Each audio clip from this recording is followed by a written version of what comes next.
Well, it'd be harder to think that you can play better than we did today. Against the number 3 team in the country on a long winning streak. Our guys were incredible all day. Pitching, defense, offense, that's as good as you can play baseball in my opinion, and really proud of the guys for that effort. Right, Aaron, got a mic here. Start, Chris. You dropped a series last weekend on the road. How important is it to come home and hold serve and win a series against the number 3 team in the country? Well, I think it speaks to what the league is. It always has been like this, but the home court is so important in our league. When you have good versus good all the time, it's just the home field's important, and our crowd was really good today, and the electricity in the ballpark was really good today, and our guys fed off that. So we felt it last week at Ole Miss, and this week we had it in our favor, and it's what this league is. You've got to try to play your best baseball all the time, but when you're at home in this league, it's a big deal. Last week, all the home teams won. I don't know if that's it's too early to say that's a trend, but the home field advantage means something. Simply put, is that the best you've seen Eli throw in a South Carolina uniform, and how pleased have you been with the way he's grown into his role this season? Yeah, it has. It was. He's evolved. He's matured. He's maybe not the sexiest Friday night starter you'll see, but he's mature. He's got good stuff. He manages the game. He's competitive. His team loves playing behind him because he's such a great team guy. And he really set the tone for us today, really set the tone. And I think everything kind of fell in line behind his effort. Jack, then Alan.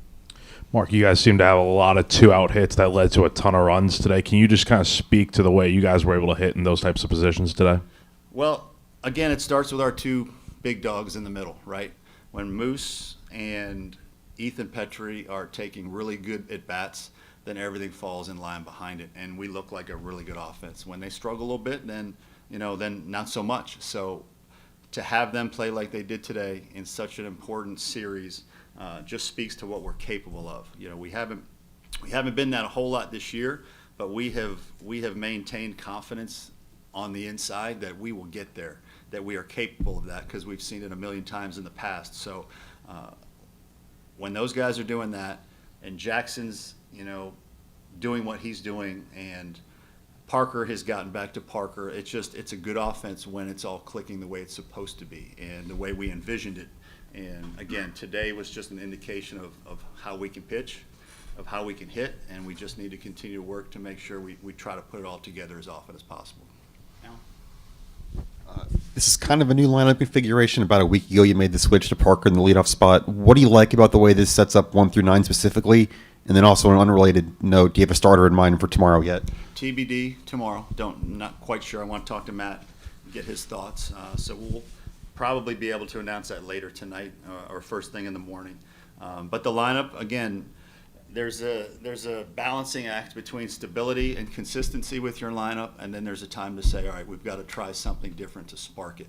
And I thought last Sunday, to be precise, it was time to flip some things around and try to spark it. And Messina in the 2-hole has been very good, and Petrie in the cleanup spot has looked very comfortable, and Kennedy has done a really nice job in the 3-hole, and just on and on. So for a long time we had stayed consistent with where those guys were.